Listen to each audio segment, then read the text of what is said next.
Sim, sim, sim. Você falou algo aí que certa vez eu li um artigo, ele trazia basicamente isso. E se a gente for parar para pensar na sociedade, é, normalmente, a gente está sendo no contexto do Brasil, a gente vai perceber que as pessoas que estão ou que são LGBTQIA+, na verdade nem QIA+, né? Na verdade, na maioria das vezes, gays e lésbicas, é, são assexuais, porque elas não demonstram nenhum tipo de afeto e nenhum tipo de sexualidade, não beijam na boca, não transam nas novelas, ou seja, fica algo o dito pelo não dito. Porque, olha, a gente está aqui colocando a cota na novela, mas não vamos colocar nada além disso. Não vamos colocar ninguém se beijando, não vamos colocar ninguém acordando um pós-sexo, não vamos colocar ninguém tirando a roupa, porque a família tradicional brasileira não pode ver isso. Então a gente consegue aí perceber como é que essa manipulação ela vai trazer. Olha, ao mesmo tempo que eu preciso disso aqui para ter audiência de outros públicos, eu não posso revelar tanto, porque as pessoas não estão prontas para isso. Então é um movimento aí muito, muito grande da indústria que hoje em dia a gente está percebendo que está existindo a modificação, mas ao mesmo passo que tenta essa inserção, a gente vê aí quais são os problemas que isso causa, né? Que começa a dizer, ah, vai cancelar a novela, Globo lixo, não sei o que mais, não sei o que outro. Exatamente. E, tipo, outra coisa que teve em uma novela, eu não vou citar o nome que vai aqui no processo, mas creio que vocês vão saber qual é, que teve trans fake. Tinha uma mulher trans, Uhum, ela, e tinha o isso. personagem principal que fez o personagem de um homem trans. Só que Uhum, não é a atriz, não é um homem trans. É uma isso. mulher cis, embora lésbica, mas não um homem trans que estava representando como personagem. E sendo que existem vários atores trans, várias atrizes trans que podem fazer esse papel. Então, embora a mídia, o tal, queira incluir pessoas LGBTs, elas acabam fazendo isso de uma forma errada. Um erro Uhum. tremendo isso, porque não é como se não existisse pessoas trans para ocupar esses espaços. É meio que tirar esses espaços que há muito tempo é negado e dar esse espaço e ao mesmo tempo não está dando, sabe? Não sei se faz sentido muito que eu tô falando sobre estar dando espaço mesmo que não está dando. Não, faz todo sentido, porque precisa dar espaço para aquilo que é palatável. Você falou sobre processos aí, mas assim, eu preciso falar sobre algo que eu vi ontem. Eu espero que as pessoas da internet não me cancelem, mas assim, recentemente, um cantor aí que tem certo sucesso e é branco cis voltou, lançou aí o seu single e cantou tudo aquilo que as pessoas negras, trans estão cansadíssimas de ensinar e de cantar, que é sobre a masculinidade tóxica, sobre os padrões de gênero, sobre o adoecimento que os padrões sociais causam. E eu percebi que ele cantar trouxe mais visibilidade. Aí a gente vai pensar, por que será, né, o que um homem branco cantando assim, usando uma calça que eu não consigo lembrar o nome daquela calça, vai trazer mais visibilidade para as questões de masculinidade tóxica e essas questões de gênero? Simplesmente porque ele é branco e a sociedade quer ouvir de pessoas brancas. E ao mesmo tempo que ele trouxe isso ontem, Linda Quebrada, que é uma travesti, ela se coloca assim, já vem cantando sobre os processos de adoecimento da população T, já vem cantando aí sobre as práticas sexuais, sobre a masculinidade, e ninguém se importa, porque é uma pessoa transnegra. Então, dentro do próprio movimento LGBTQIA+, lembra daquelas questões do poder que eu trouxe no início? Esse poder circula entre essas pessoas. Um fato muito grande disso foi que a letra L foi colocada dentro da sigla LGBTQIA+, para trazer visibilidade para as pessoas lésbicas. Ou seja, dentro do movimento a gente ainda consegue perceber uma movimentação e uma visibilidade, como se o sofrimento das pessoas, dos gays, fosse maior do que de toda a comunidade. Enquanto a gente vai ver aí que pessoas trans, travestis, transexuais, transmasculinas e transfemininas estão morrendo todos os dias, porque não têm direito à vida, à educação, à saúde, ao lazer, estão marginalizadas, estão aí em questões de sobreemprego, que são as únicas fontes, na maioria das vezes, que elas têm ou eles têm de sustento é a prostituição, mas ninguém quer saber disso porque são corpos pretos. Ou seja, o que é que faz sentido dentro da comunidade? O que é que realmente é visível? Então, é tudo isso e esses espaços precisam ser ocupados por essas pessoas dentro das grandes mídias, porque nós precisamos não normalizar que as pessoas não são nenhum tipo de extraterrestre, mas a gente precisa dar visibilidade para isso. E eu não quero processo de ninguém, porque não citei nomes. Exatamente, eu vi essa música desse cara hoje. E eu pensei exatamente sobre isso também, porque cantores como Urias, Linho, que tem cantando há muito tempo sobre isso, sobre essas coisas, mas suas vozes nunca foram amplificadas justamente por elas serem negras e travestis. E o cara Uhum. branco se chega, tipo, lançou a música ontem e hoje já tá, tipo, com a visibilidade imensa. A gente já vai pra uma vertente do racismo, quanto que, tipo, o racismo tá divide para não propósito, não sei de que forma eu vou colocar isso. Eu vou colocar e depois ver o que eu faço. Mas tipo, a forma que o racismo meio que divide, de certa forma Uhum. divide a luta LGBT. Porque dentro da luta por visibilidade e por direitos, há uma divisão de gênero e raça. E Dentro classe. de classe, sim. Porque a partir do momento, não falando que uma luta é mais coisa que a outra e tal, não estou falando exatamente isso. Mas quando a gente vai para falar sobre pessoas LGBTs pretas e pessoas LGBTs brancas, há uma diferença de como a sociedade as trata. Uma diferença bem clara. São atacadas igualmente são, mas a gente vai à parada do racismo. Como eu citei, Urias, Linda Quebrada, além de elas serem travestis, que já é uma parada que nosso país é o país que mais mata pessoas trans no mundo, elas são pretas. Então, Uhum. há uma dificuldade enorme nisso, que tenta silenciar a todo momento as vozes delas. Sendo que cantores como o homem aí que lançou a música ontem poderia ajudar a amplificar essas vozes que já são pautas que são debatidas. Pautas essas que não precisa que outras pessoas brancas, cis, venham lá e repitam justamente o que a gente já vem falando há Uhum. muito tempo. É Isso. muito sobre isso. Não, e é puramente isso, porque a gente vai pensar aí de acesso a direitos, porque eu não costumo dizer acesso a privilégios, porque todos nós precisamos ter a mesma acessibilidade, mas assim, de uma forma muito direta, assim, para quem é mais fácil conseguir um emprego em um setor de uma loja, uma pessoa branca ou uma pessoa negra? Uma pessoa branca, porque as indústrias querem pessoas brancas que sejam a cara do seu negócio. Para quem é mais fácil conseguir adentrar uma universidade pública, que na maioria das vezes tem uma carga horária extensa, uma pessoa branca que já vem de uma família composta por pai e mãe, que são empresários ou que têm acesso a uma herança e que não vai precisar trabalhar durante o dia para poder estudar, ou uma pessoa negra que tem aí na sua família dificuldades de acesso à renda, que precisa trabalhar um turno e estudar outro. Quem é que vai ter acesso a essas faculdades ou essas universidades públicas? Essas pessoas brancas. Por quê?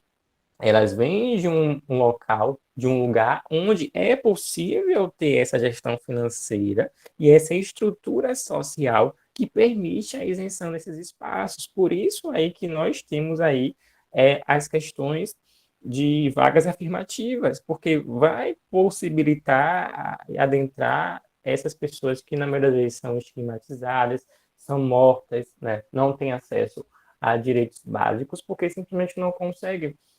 outra vez eu estava vendo um relatório do GGB, outra vez não, ano passado, e lá estava colocando que a maioria das pessoas que morreram durante o ano, GGB é o Grupo Guia da Bahia, e todo ano ele lança um relatório de mortes de pessoas LGBTQ+, colocou que naquele ano específico, foi ano passado, a maioria das pessoas que tinham morrido eram pessoas negras de até 24 anos. E naquele momento que eu vi, eu falei assim, poxa, eu tô aqui com 24 anos, já consegui fazer uma faculdade, consigo trabalhar, ainda tô vivo, né? O que será que me manteve vivo durante todo esse tempo em uma sociedade que constantemente anda nos matando e quer a nossa morte?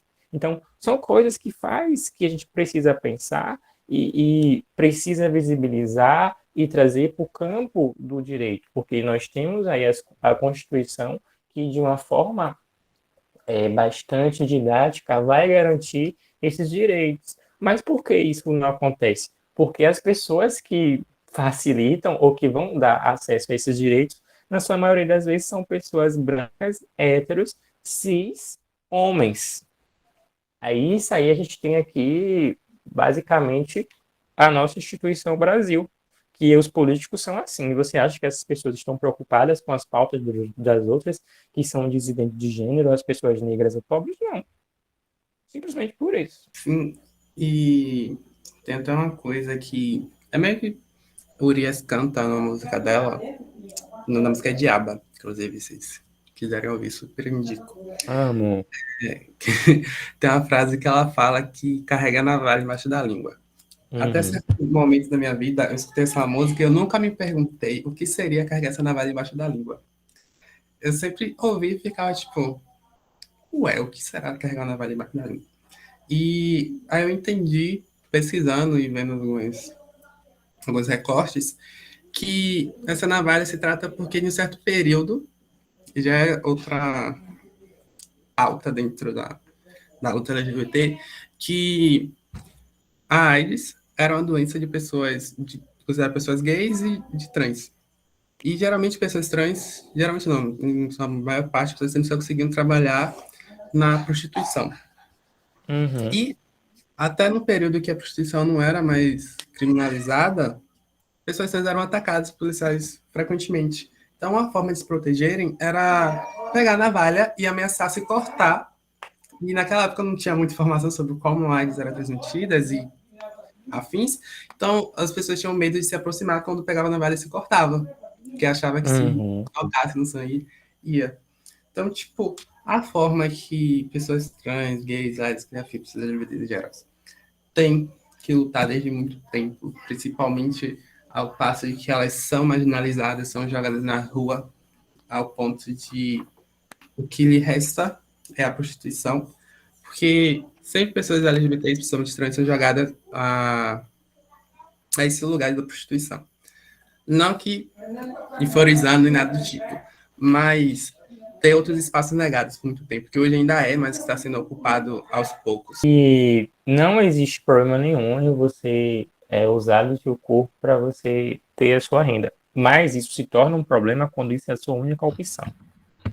Ou seja, eu preciso fazer isso para sobreviver. Eu não tenho outro meio porque eu vou procurar um emprego. Eu não sou uma pessoa que corresponde nem os estereótipos fisiológicos, né, fenótipos de homem nem de mulher, porque nós também temos esses sujeitos dentro da comunidade. Então, eu não tenho uma passabilidade cis, então as pessoas não vão me contratar. E na maioria das vezes, quando contrata, é para ocupar vagas que ninguém mais quer. Então, qual é o meio que eu vou ter para me sustentar e sustentar minha família? A prostituição. Então, isso se torna um problema, porque é a única forma de renda, né? É a única forma que eu vou ter para ir, para garantir a minha existência. E outra dificuldade muito grande é sobre o acesso das pessoas trans, das pessoas T's ao Sistema Único de Saúde ou às políticas de assistência social, mas eu acho que isso aí é a pauta para outro encontro. E é isso. E outra coisa, né, que, tipo, as mesmas pessoas que matam corpos trans São as pessoas que feticham e que desejam, que o Brasil é um dos lugares que mais consome pornografia. Tem. Uhum. Tipo, e a gente encontra meio que uma ironia nisso, porque se as pessoas se sentem tão atraídas, por assim dizer, feitiçando tantos corpos, são as pessoas que matam. A conta não baixa, apesar de pessoas que consomem isso e as pessoas que acabam matando pessoas trans. Eu Isso, acho. e a Pode gente ainda tem a questão daqueles homens, né, que não se consideram nem bis nem gays, mas que fazem sexo com outros homens. E aí a gente vai ter um submundo disso, que onde aí, na maioria das vezes, acaba propagando infecções sexualmente transmissíveis porque não tem os devidos cuidados no momento de fazer esse sexo por uma resistência também, por um estigma muito grande. Então, a masculinidade tóxica, na maioria das suas vezes, ou a cisnorma, ela vai ser adoecedora não somente para gays, lésbicas, transexuais masculinos, pessoas travestis, pessoas transfemininas, mas para toda uma sociedade que se nega a entender o que é o desejo, quais são os corpos e negar a existência do outro e a existência e a necessidade de desejo. Isso é muito triste você pensar que um pai não pode abraçar o seu filho em uma praça pública porque é coisa de viado e as pessoas vão agredir. Muito complicado você pensar que dois irmãos, recentemente, eu vi a notícia que dois irmãos gêmeos eles estavam abraçados e um deles foi morto porque o pessoal pensou que era gays, os dois. Então você vê o quanto é que é adoecedor, o quanto é terrível para todo mundo. Então, o gênero e as questões de sexualidade, elas precisam serem borradas para a gente entender que existem formas particulares de todos os sujeitos serem indivíduos e subjetividades existem. Sim, justamente isso que você falou, né? Sobre como existem os padrões que a sociedade construiu, sobre o que é heteronormativo e sobre o que não é. E todo aquele que se encaixa nisso, ele geralmente vai ser atacado. Como, tipo, o caso que eu citei, o caso que você citou, não são casos isolados que acontecem raramente, são coisas que acontecem muitas vezes quando se sai do padrão heteronormativo. Quando você falou sobre os corpos estarem sujeitos às normas da cultura, né? Eu acho que você falou Uhum. com outras palavras. Eu penso bastante em pessoas intersexuais, porque assim que já nascem, seus corpos já estão ali, sendo atacados, sabe? Complicado. Fazer uma cirurgia com um bebê que você não sabe os desejos dele, nada, e simplesmente vai decidir a vida da criança como um todo, assim. O quão violento isso pode ser e os processos que essa criança vai passar pela vida é bem pesado. Nossa, Sim, Ismael, porque vai falar Lina, pode falar. é só um comentário. Eu vi recentemente no TikTok, acho que não dá processo falar o nome do TikTok, não. Mas eu vi recentemente lá que um casal de pais que teve um filho intersexo, que eles não optaram por fazer a cirurgia na criança, porque indo da base de que gênero é questão social e afins, aquela criança pode crescer e se identificar com um dos gêneros ou com nenhum dos gêneros. E é muito cruel pessoas que não sejam a pessoa que nasceu intersexo decida sobre o seu corpo, enquanto você não é um ser com uma formação política, social formada, sabe? Eu acho isso uma forma muito cruel que a sociedade faz e tem feito há muito tempo. Uhum. Pelos os estudos que eu tenho, na maioria das vezes, quando essas crianças elas nascem portando características físicas, internas, externas de dois sexos biológicos, o que vai ser colocado como régua mesmo para definir qual desse sexo biológico vai permanecer é o seu tamanho. E tem aí umas dimensões específicas que vão delimitar o que é um pênis ou o que é um clítoris avantajado e o porquê e como é que isso vai ser colocado, né? E a gente sabe, como você bem trouxe, que é uma construção social. Então, a gente vai pensar aí que o tamanho do pênis e as dimensões, proporções de uma vagina e de uma vulva são coisas que são discutidas e que foram colocadas como um parâmetro. Então, o que é um pênis de verdade? O que é uma vagina de verdade ou uma vulva? Aí eu fico me questionando, será que existe um modelo específico para ser seguido? E se esse modelo existe, então quer dizer que todos os outros aqueles que estão fora disso não são reais, ou não são funcionais. Mais nada. Agora eu gostaria de falar também, quando vocês estavam falando da mídia. É porque vocês iam falando assim, eu ficava meio que mais recuado, assim. Da questão da mídia, sempre que ser exposto, ou da forma que vocês falaram, que a pessoa só fica lá existindo, ou então abre-se uma discussão e se torna uma aula, uma espécie de aula, assim. Aí não é nada naturalizado as coisas, quando, sabe, não fala como se fossem pessoas que já existem e sempre existiram na nossa sociedade, sabe? Fica aquela coisa muito esquisita, como se fossem extraterrestres mesmo, bem corta um momento assim muito grotesco assim, e começam a se falar disso. É muito estranho. A sensação que dá assistindo é bizarro. Você falou aí, eu lembrei de uma coisa engraçada, que é um meme que tem na internet, que tem uma mãe e uma criança passando, aí tem um casal, né? Eu não consigo lembrar se é de gays ou lésbico, algo do tipo. Aí a mulher pergunta bem assim, a menina pergunta, na verdade, a criança, são um casal? Aí a mãe responde assim, você é cega? Gente, aquilo ali, de alguma maneira, traz uma questão histórica e política tão grande, porque é preciso ser questionado se é casal ou não, porque é do interesse do público saber. E a mesma forma você coloca aí a questão da novela que se torna uma aula, porque eu sou gay ou eu sou lésbica porque eu gosto de outros homens, eu gosto de outras mulheres, ou algo do tipo. Então, fica algo como se fosse uma aula mesmo, para as pessoas saberem o porquê. Aí eu me questiono, de quem é interesse saber o meu gênero ou a minha sexualidade? O que é que as pessoas têm a ver com isso? O que é que outras pessoas vão me ofertar quando elas descobrirem o meu gênero ou a minha sexualidade? Então, são coisas aí que a gente vai pensar que é uma loucura, é uma surrealidade, né?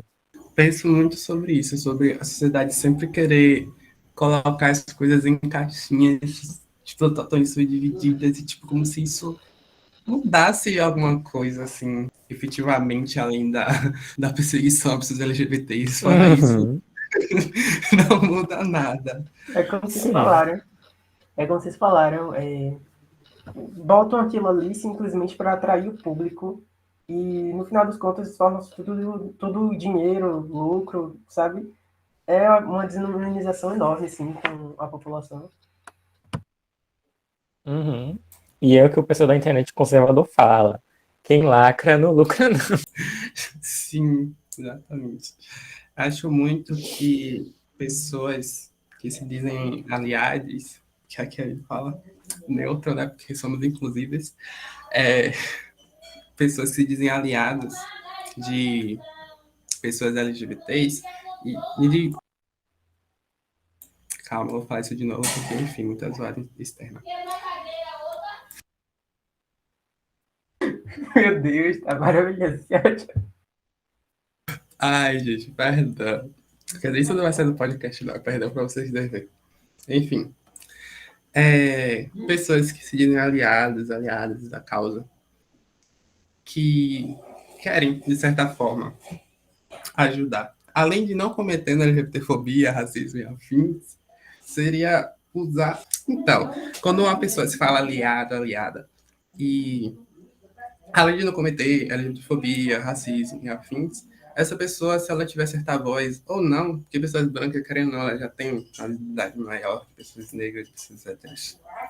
ela deve usar para ampliar essas vozes, não simplesmente ocupar esses espaços para ganhar certa mídia, porque ela já tem um privilégio, uma visibilidade. Tá, então vamos para as fases É finais. Eu não vou falar isso. muito não, porque eu já falei muito, 1 hora já. Qualquer coisa faz o episódio parte 2 e aí a gente vai falar sobre linguagem neutra, vamos falar sobre racismo, vamos falar sobre transfobia. Toda uma dica para vocês aí manterem o podcast, viu? Porque esse negócio de linguagem neutra, meu Deus, é um inferno. Senhor, as pessoas estão preocupadas com isso, em vez de viverem a sua vida. Gente, deixa as pessoas que não se identificam viverem simplesmente. Nossa, Enfim. aproveitando que você falou isso, é que muitos falam sobre, tipo, a linguagem neutra vai atrapalhar pessoas surdas e mudas, não sei o quê, nananã. E, tipo, sendo que não é assim, tipo, eles acham que pessoas surdas e mudas, tipo, são burras, porque, tipo, é só uma letra, sabe? Eu vi um carinha que ele é influencer, ele é surdo, e ele falou que, tipo, pessoas deficientes não são burras, é só um é só uma letra, não é nada demais. E ninguém, tipo, essas pessoas que estão falando sobre isso, eles não mostram um interesse em ajudar pessoas surdas e mudas, eles só querem ter uma justificativa que não, para não serem chamadas de LGBTfóbicas, sendo que não existe Libras no Brasil no ensino básico, sendo que deveria ter, já que existe pessoas surdas no Brasil e afins. É uma preocupação falsa só para justificar a LGBTfobia deles. É tanto que aqui na Bahia agora tem uma deputada que ela está querendo instituir um projeto para vetar a linguagem neutra nas escolas. É muita falta da pessoa ter o que fazer, velho. Na moral. Real. Real, velho. Enfim, viu? Naqueles 300 textos que a gente copia, nem sabe por que tá copiando. Meu Deus, É. sinceramente. Então, vamos lá para as, como é que se falam? Conclusões finais, né? Conclusões finais, Isso. ótimo. Conclusão, que já é final. Quem é que vai começar, então? Aí você pode começar. Fica à vontade. Tá certo. Bom, eu acho que conseguimos responder os questionamentos iniciais e é preciso entender também qual é a finalidade desses discursos de ódios e dessas LGBTQI-fobias, porque na maioria das vezes essas ações elas acontecem como uma forma de proteção das questões da cisnorma, da masculinidade, da heterossexualidade compulsória, porque é preciso colocar certas pessoas, certos indivíduos, uma comunidade total em um lugar de doença, em um lugar de desvio, para que outras pessoas, pensando aí nas pessoas que são hétero, que constituem família, né, tradicional, dizem que exercem essa heterossexualidade, possam ter este domínio e esse controle perante esses outros corpos, porque é preciso manter os padrões de gênero e o patriarcado. Mas essas discussões que acontecem, que está acontecendo aqui agora, é fundamental, porque a gente precisa anunciar o gênero como algo que precisa ter fim. E como diz a Aventura Profana, que é uma pessoa ter cantora maravilhosa, eu não vou morrer, porque por mais que essa sociedade machista patriarcal, heterossexual, heterotop, queira que os corpos negros eles morram, eu me renego a morrer, eu vou continuar trazendo e visibilizando os meus.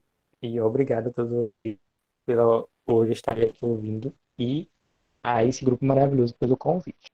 Obrigado a você, Lucas, por ter aceitado nosso convite, ter trazido tantas discussões muito importantes, até com referências de livros, de músicas aí até. Foi excelente ter você com a gente no nosso podcast. E é isso. Que isso se torne uma série, algo do tipo.